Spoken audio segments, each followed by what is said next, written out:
বিএনপির ভারপ্রাপ্ত চেয়ারম্যান তারেক রহমান আগামী 25 ডিসেম্বর দেশে ফিরবেন বলে জানিয়েছেন দলের মহাসচিব মির্জা ফখরুল ইসলাম আলমগীর। শুক্রবার গুলশানে বিএনপি চেয়ারপারসনের কার্যালয়ে দলটির স্থায়ী কমিটির জরুরি বৈঠক শেষে এ তথ্য জানানো হয়। 59 বছর বয়সী তারেক রহমান 2008 সাল থেকে লন্ডনে বসবাস করছেন। 2009 সালে বিএনপির সিনিয়র ভাইস চেয়ারম্যান হন তিনি এবং ধীরে ধীরে চলে আসেন দলের গুরুত্বপূর্ণ নেতৃত্বের ভূমিকায়।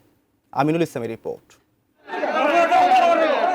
বাংলাদেশে 2007 সালের জানুয়ারিতে ক্ষমতা নেওয়া সেনা সমর্থিত তত্ত্বাবধায়ক সরকারের সময়ে আটক হয়ে 18 মাস কারাগারে থাকার পর 2008 সালের 3 সেপ্টেম্বর মুক্তি পেয়েছিলেন তারেক রহমান।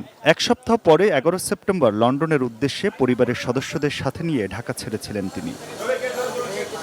বিগত আওয়ামী লীগ সরকারের সময় তাকে 5টি ভিন্ন মামলায় দণ্ডিত করা হয় এবং তার বিরুদ্ধে প্রায় 100টি মামলা হয়। গত বছরের 5 আগস্ট আওয়ামী লীগ সরকারের পতনের পর আইনি প্রক্রিয়ার মাধ্যমে তিনি সব অভিযোগ থেকে অব্যাহতি পান।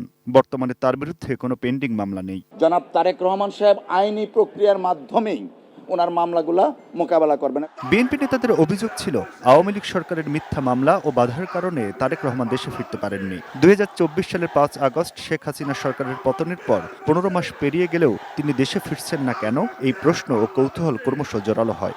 বন্দুকের সামনে বুক পেতে দিতে রাজি, তবুও তারা স্বৈর শাসনকে মেনে নিতে রাজি নয়। নোভা এলইডি টিভি, ঝকঝকে ছবি, নিখুঁত শব্দ, 5 বছরের ওয়ারেন্টি। নোভা মানে সঠিক মান, নিশ্চিত সেবা। 2018 সালে তার মা ও সাবেক প্রধানমন্ত্রী খালেদা জিয়া কারাবন্দী হওয়ার পর তারেক রহমানকে ভারপ্রাপ্ত চেয়ারম্যান করা হয়। তখন থেকেই তিনি বিদেশ থেকে দল পরিচালনা করছেন, ভার্চুয়ালি সভা ও সমাবেশে অংশ নিচ্ছেন।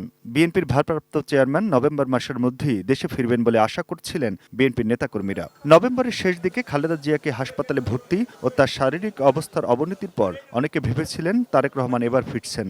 ওই সময় ফেসবুকে এক পোস্ট দিয়ে তিনি বলেছিলেন, মায়ের অসুস্থতার মধ্যেও তার দেশে ফেরার বিষয়ে সিদ্ধান্ত গ্রহণের সুযোগ অবারিত ও একক নিয়ন্ত্রণাধীন নয়। এরপর সরকারের বিভিন্ন পর্যায় থেকে বলা হয়েছে তারেক রহমানের দেশে ফিরতে কোনো বাধা নেই। কেন তিনি দেশে ফিরতে পারছিলেন না সে বিষয়ে তার দলের পক্ষ থেকে কোনো ব্যাখ্যা দেওয়া হয়নি। যদিও ত্রয়োদশ সংসদ নির্বাচনের তফসিল হলে তিনি দেশে ফিরবেন এমন আভাস দিয়েছিলেন বিএনপির নেতারা। যেদিন বাংলাদেশে পা দেবেন সেদিন যেন সমগ্র বাংলাদেশ কেঁপে ওঠে। বন্ধুগণ, শুক্রবার রাতে গুলশানে বিএনপি চেয়ারপারসনের কার্যালয়ে দলটির স্থায়ী কমিটির জরুরি বৈঠক শেষে এবার দলের মহাসচিব জানালেন ভারপ্রাপ্ত চেয়ারম্যানের ফিরে আসার তারিখ। আমাদের সেই সংগ্রামী নেতা, এই দেশের গণমানুষের অত্যন্ত প্রিয় মানুষ জনাব তারেক রহমান, আমাদের দলের ভারপ্রাপ্ত চেয়ারম্যান, তিনি আগামী 25শে ডিসেম্বর, আমি আবার রিপিট করছি যে আগামী 25শে ডিসেম্বর তিনি ঢাকার মাটিতে আমাদের মাঝে এসে পৌঁছবেন। মির্জা ফখরুল সময় বলেন, গণতন্ত্র উত্তরণের পথে যেসব বাধা সৃষ্টি হয়েছিল তারেক রহমান দেশে এলেই সেসব বাধা দূর হয়ে যাবে।